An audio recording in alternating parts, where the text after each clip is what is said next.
Dans un pays comme la France, par exemple, on sait que 40% du taux de natalité est assuré par des populations étrangères. C'est une réalité aussi. Donc maintenant, on est dans une situation où c'est ce que vous dites qui renforce l'extrémisme. Quand vous dites que l'immigration pose un problème, il faut aussi parler des avantages de l'immigration. Parce que moi, quand je travaille en France, je paye mes impôts ici. Donc les étrangers qui sont là, il y a une partie qui peut travailler et envoyer au pays aider. La majorité paye ses impôts, s'installe dans vos pays, enrichit vos pays.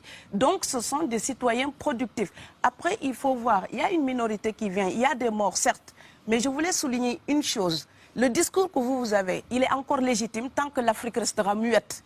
Et moi, aujourd'hui, je voulais m'indigner pour le silence de l'Union africaine. Les gens là qui meurent sur les plages, et je mesure mes mots, si c'était des Blancs, la terre entière serait en train de trembler. Ce sont des Noirs et des Arabes.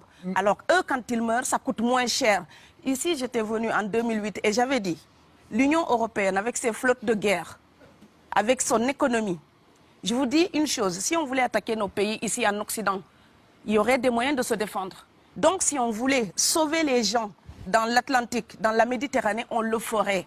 Parce que les moyens qu'on a mis pour Frontex, on aurait pu les utiliser pour sauver les gens. Mais on attend qu'ils meurent d'abord. C'est à croire que le laisser mourir est même un outil dissuasif. Et je vais vous dire une chose, ça ne dissuade personne.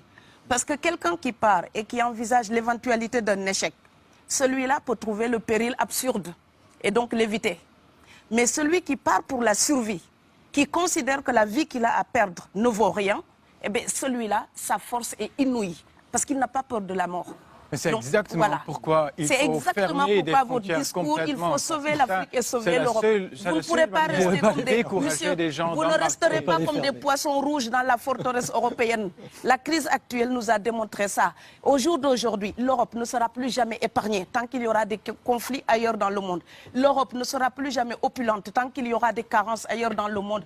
On est dans une société de la mondialisation où un Indien gagne sa vie à Dakar, un Dakarois gagne sa vie à New York, un Gabonais gagne sa vie à Paris. Que ça vous plaise ou non, c'est irréversible. Alors trouvons une solution collective ou bien déménager d'Europe parce que j'ai l'intention de rester. Je dire que depuis quelques années, on a une espèce d'abus de langage qui a introduit des amalgames.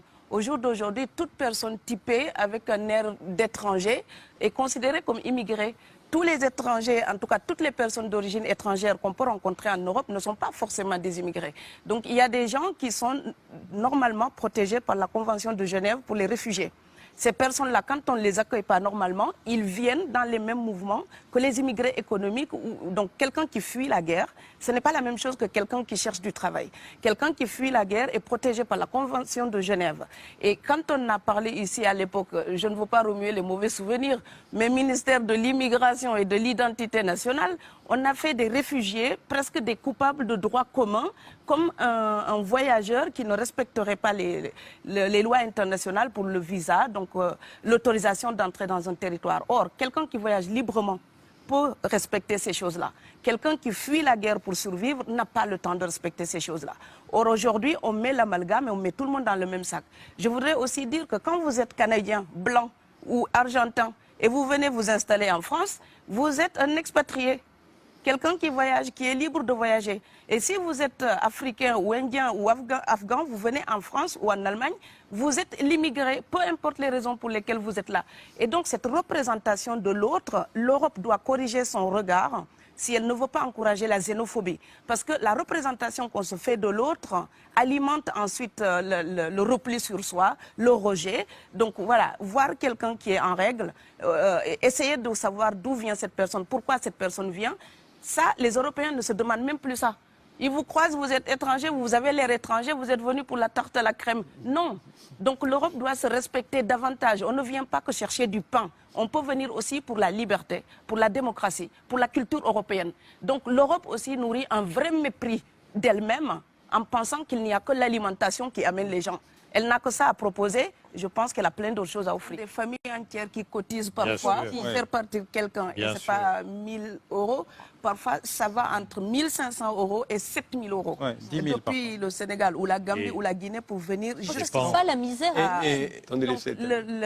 Quand quelqu'un part, c'est comme quelqu'un qui est élu, choisi, peut-être le plus débrouillard.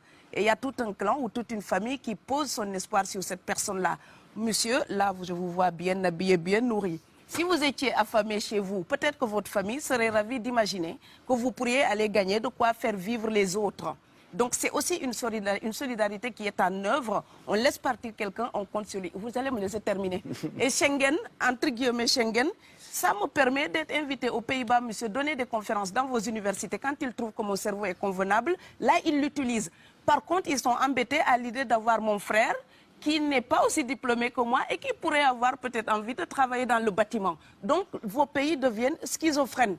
On ne peut pas trier les gens comme ça avec les étrangers utiles et les étrangers néfastes. Et la deuxième chose que je veux dire aussi, c'est que les Européens, là, on voit des Africains qui viennent, d'accord? Ce mouvement, ce déplacement de population, on le voit. Mais on ne voit pas le mouvement des Européens allant vers les autres pays.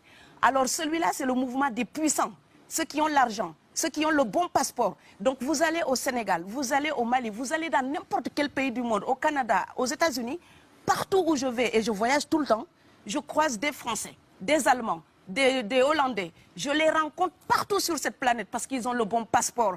Donc, comme avec l'exotisme, l'Europe s'était arrogé le précepte unique, unilatéral, de l'exotisme. Les autres sont exotiques. Alors que pour quelqu'un de mon village, il n'y a rien de plus exotique que quelqu'un d'Amsterdam.